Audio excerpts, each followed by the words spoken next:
Hello everyone, today we will learn part 2, class 7, geography chapter 6, and our topic is the अल्पाचेरियन highlands और the eastern highland. इसको अल्पाचेरियन या eastern highland भी कहा जाता है। Now see what is written here. This highlands are lower when compare to the western cordilleras. जब हम वेस्टर्न कॉर्डिलेडर्स से इसको कंपेयर करते हैं तो ये कम में आता है, लोअर रेंज में आता है। Highlands have average height of 1000 to 1800 metres. इसकी जो एवरेज है 1000 से लेके 1800 मीटर तक हो सकती है। ये एक पैरेलल ईस्टर्न मार्जिन कॉन्टिनेंट्स है जो कि Newfoundland in the north से लेके अल्बामा जोर्जिया साउथ तक फैली हुई है। This mountains range is about 1600 metres long and is highest point is Mount Mitchell. Mount Mitchell सबसे इसका हाईएस्ट पॉइंट है जो कि 2037 मीटर हाई है। The Alpacerians are old fold mountains and were once higher than the Rockies. However, the glacier and the river have eroded them over millions of years. The Central Lowlands or the Great Central Plains. The Great Central Plains or the prairies extend from the Hudson's Bay in the north of Gulf of Mexico in the south of distance of the more than 6000 kilometers. 6000 से भी ज़्यादा kilometre में ये फैला हुआ है great central plains. This region also known as central lowland lies between the western cordillera and western highlands. इसको central lowland भी कहा जाता है क्योंकि ये दोनों के बीच में यानी कि कोर्डलेडर वेस्टर्न कोर्डलेडर और ईस्टर्न हाईलैंड के बीच में ये स्थिर है। The great central plains lie between the Appalachians mountain in the east and the Rocky Mountains in the west. The French words prairie means meadow और ग्रासलैंड। इसका मतलब क्या होता है? Grassland. The lowland extends from the Arctic Ocean in the north to the Gulf of Mexico in the south. The north-south extent of the period is also about 6000 km, while the east-west extent is about 2000 km.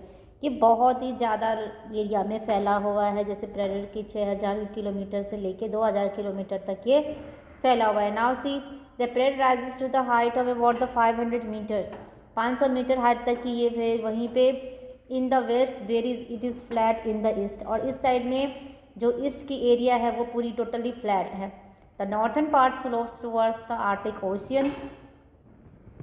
इसके जो north part है वो Arctic ocean में belong करता है, यानी उस side होता है, उस साइड ये लोकेटेड है। With the southern part slopes towards the Atlantic ocean and the gulf of Mexico. और साउथ साइड में दो चीज़ हैं, अटलांटिक ओशियन भी है और मैक्सिको गल्फ ऑफ मैक्सिको भी वहीं पे सिचुएटेड है। Now see the climate. North America की क्लाइमेट कंडीशन कैसी होती है? The climate of the North America differs greatly from place to place. एक जगह से दूसरी जगह क्लाइमेट चेंज। हम लोग भी अगर यहाँ पे रह रहे हैं, यहाँ पे अगर आप विज़िट करते हैं तो कुछ एरिया चेंज करते ही मौसम भी चेंज हो जाता है। कहीं ज़्यादा ठंड लगती है, कहीं कम ठंड लगती है। जैसे सिटी एरिया में कम ठंड लगती है, वही अगर आप स्टेशन एरिया की देखें तो वहाँ पर ठंड ज़्यादा लगती है।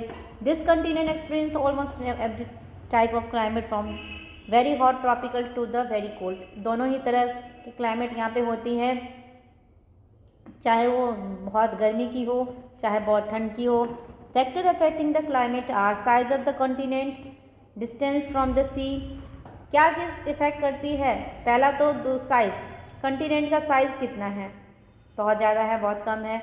उसके बाद जो कॉन्टिनेंट है वो जो दूरी है सी लेवल से वो कितनी है। फिर direction of the mountain range और हवा कैसी किस तरफ चल रही है उसके अकॉर्डिंग भी ठंड लगती है। ओशियंस करेंट, और ओशियन करेंट जो होती है उसके वजह से भी चेंज होती है। नाउ सी पहला में है साइज ऑफ द कॉन्टिनेंट। जैसे मैंने आपको पहले बताया साइज़ की वजह से बहुत इफेक्ट करती है, इन्फ्लुएंस करती है द रेनफॉल। और जो इंटीरियर साइड में रेनफॉल होते हैं उससे भी जो जगह है जो कॉन्टिनेंट है उसको उसकी क्लाइमेट को बहुत इफेक्ट होती है। उसके बाद देखिए southern part lies in the torrid zone which while most of the North America lies with the temperate zone. Some parts in the North continent lie in the frigid zone, so the northern part of the continent is colder than the southern. इसी वजह से north side की जो America है वो ज़्यादा ठंड रहती है कोल्ड साउथ साइड से। Distance from the sea level, the continent is so vast that the many parts are far away from the sea level and that affects the climate of the interior part। और इतने ये बड़ा है कि बहुत सारे जो इनके जो पार्ट है वो बहुत दूर है। Place close to the sea have a low range, temperate and experience maritime climate, while the place located far away from the sea is interior has extreme climate। Direction of mountaining, अब direction के हिसाब से भी क्या होता है, जो मौसम होती है वो परिवर्तन हो जाती है, जो सीजन होती है, जो कैपेसिटी होती है वो कम या ज़्यादा होती है। Both the Rocky and eastern highlands are also run close to the western and eastern coast respectively। The wind which comes from the Pacific and Atlantic Oceans unable to reach a great central place. This influences the climatic condition in the central plains. This influences the climate condition in the central plains too।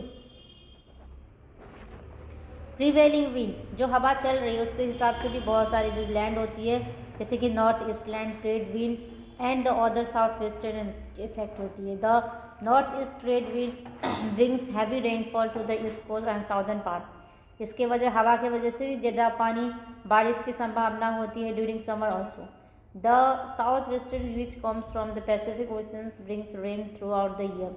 सालों भर वहाँ पे पानी होती रहती, बारिश होती रहती है वेस्टर्न साइड में। Now see ocean current. Ocean current of any country which borders with the oceans have great influence on the country। The warm Gulf Stream which blows along with the eastern coast of North America increases the temperature and amount of precipitation in the eastern region। जो border line है ocean से, उससे भी बहुत सारी जब बहुत ही ज़्यादा इफेक्ट होती है। जो क्लाइमेट होती है नॉर्थ अमेरिका की, वो हमेशा क्या होता है, कोस्ट लाइन में होने की वजह से हमेशा वहाँ पे ठंड ज़्यादा रहती है। On the other hand the cold California current flows from along with the western decreases the temperature and amount of precipitations of the western region. और दूसरी तरफ कोल्ड कैलिफोर्निया जो है उसकी भी जो फ्लो होती है उससे वजह से भी क्लाइमेट पे बहुत ज़्यादा असर पड़ता है। अब types of climate in north America, कितने टाइप्स के क्लाइमेट है, हमने बहुत सारे इसके इफेक्ट पढ़े, कैसे अलग अलग जगह पे अलग अलग टाइप्स के क्लाइमेट्स हो जाते हैं वहाँ के कंडीशन के अकॉर्डिंग।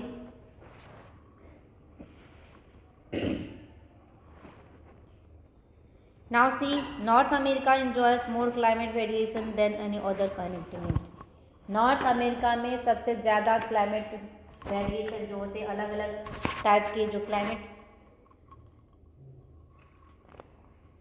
वो महसूस करते हैं, वहाँ के लोग एक्सपीरियंस ज़्यादा करते हैं, क्योंकि वहाँ पे सबसे ज़्यादा क्लाइमेट वेरिएशन होती है, यानी कि अलग अलग क्लाइमेट वहाँ पे पाए जाते हैं अलग अलग जगह पे, क्योंकि 75% कॉन्टिनेंट उन्होंने ही कवर कर रखा है। See first is tundra climate, second taiga climate, cold temperate यानी कि ईस्ट कोस्ट में, और कोल्ड टेम्परेट यानी कि वेस्ट कोस्ट में, cold temperate continental climate, tropical climate, Mediterranean climate and desert climate। Now see natural vegetation and wildlife। The vegetation of any country or a region is closely related to the climatic condition prevailing in the region। हम सबको पता है जैसा climate होता है वैसे ही वहाँ की वेजिटेशन, वहाँ की क्रॉप कल्टीवेशन होती है। हर एक मौसम में हर एक चीज़ आप नहीं कल्टीवेट कर सकते हो, हमें मौसम के अकॉर्डिंग, क्लाइमेट के अकॉर्डिंग ही कल्टीवेशन करना पड़ता है। Now see following of types of natural vegetation are found in North America। अब नॉर्थ अमेरिका में कैसा वेजिटेशन है वहाँ का देखिए। द टुंड्रा वेजिटेशंस, टाइगा और the coniferous vegetation, cold temperate forest, warm temperate forest, temperate grasslands, tropical forest, Mediterranean forest and desert vegetation. ये सारे जो 8 टाइप्स के वेजिटेशंस है वो अकॉर्डिंग टू द क्लाइमेट, जैसे कि 8 टाइप के क्लाइमेट है उसी अकॉर्डिंग में ये वेजिटेशंस किया जा रहा है। Now see the first the tundra vegetations is found in the northern part of the Alaska to the Labrador peninsula. Alaska से लेके पेनिनसुला तक ये फैला हुआ है। इसकी जो वेजिटेशन होती है जहाँ पे मॉसेस, लीचेंस, ग्रासेस और ड्रॉप बुशेस मतलब होते हैं छोटे छोटे जो घास होते हैं, जो छोटे छोटे प्लांट्स होते हैं वो होती है। सब oil remains frozen through out the year. सब सोइल यानी कि जो मिट्टी होती है, टॉप सोइल सब सोइल जो हम पढ़ते हैं वो भी क्या होती है, एकदम बर्फ़ से ढकी, बर्फ़ होती है, ठंडी ठंडी होती है। Fur bearing animals like polar bear, musk ox, caribou and the arctic fox are common animals. Some animals hair have thick layer of fat under their skin. This seals abounds with the seals, whales and the walruses. वो वहाँ पे सिर्फ वही animals या plants हो सकते हैं जो ठंड के मौसम में, जो बर्फीली मौसम में हो सकते हैं। नाउ सी द टाइगर्स और the coniferous forest. Tiger forest की इमेज भी आपको दे रखे हैं यहाँ पे। सी ऐसे ये फॉरेस्ट है।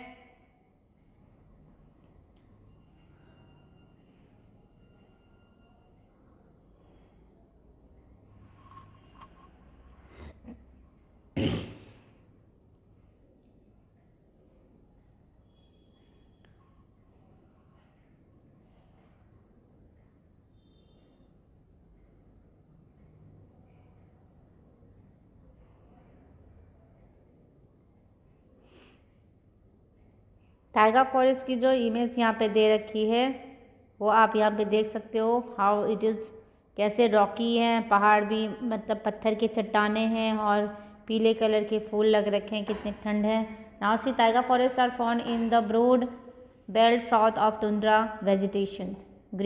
The trees are evergreen and the bear sends seeds in cones, so they are called carnivorous or taiga. Pine, fir, frush and the laurel are some common tree species. कुछ ही ऐसे पेड़ पौधे हैं जो वहाँ पे पाए जाते हैं, क्योंकि वहाँ पे स्नोफॉल बहुत ज़्यादा होती है, तुंद्रा से भी ज़्यादा होती है। And animals of this region have thick, और वहीं के तरह एनिमल्स का भी क्या होता है, जो ऊपर की कवरिंग होती है वो थिक होती है, जैसे कि बियर्स, वुल्व्स, मिंक, ऐसे वहाँ पे ऐसे जो एनिमल्स है वहाँ पे पाए जाते हैं। Now see cool temperate forest, this forest are mixed forest, carnivorous and deciduous forest। दोनों की मिक्स में कार्निवरस और डेसिडियस फॉरेस्ट के मिक्सचर है ये। They are found in the south east of Canada and north east USA. ये कहाँ मिलते हैं, कनाडा में और नॉर्थ ईस्ट यूएसए में। इसमें हार्डवुड ट्रीज रहते हैं। The important trees are found in this are birch, maple, oak and chestnuts. Large areas of this forest have been clear to the grown crops. The animals found in this forest are deer, moose, beavers and bears. Warm temperate forest. These forests are found along with the Gulf Coast of the USA, along Florida on the southeast coast, the United States, and the warm temperate zone extend in the Mississippi River over the Gulf Coast. ये Mississippi river जो बहुत ही famous है, बहुत ही world known river है, वहाँ के boundary तक ये फैला हुआ है। The zone is strongly influenced by the warm moist tropical air mass that originate over the gulf of Mexico. The long frost free seasons exceeds 200 days. 200 से भी अधिक दिन ये ऐसे मौसम वहाँ पे रहते हैं। This warm and the long growing seasons allow the subtropical crops such as cotton, peanuts, groundnuts to be grown। और ऐसे मौसम होने की वजह से वहाँ पे जो कॉटन की खेती है, जो पीनट्स की खेती है यानी कि मूंगफली, वहाँ पे ज़्यादा मात्रा में ग्रो होती है। The main trees found in this forest are oak, pine, chestnuts, cypress, elm. The coastal areas have marshes and swamps where the mangroves forests are found. The animals found in this forest are deer, raccoon, opossums and the wild turkey. Alligator and the snakes are found in the marshes and the swamps.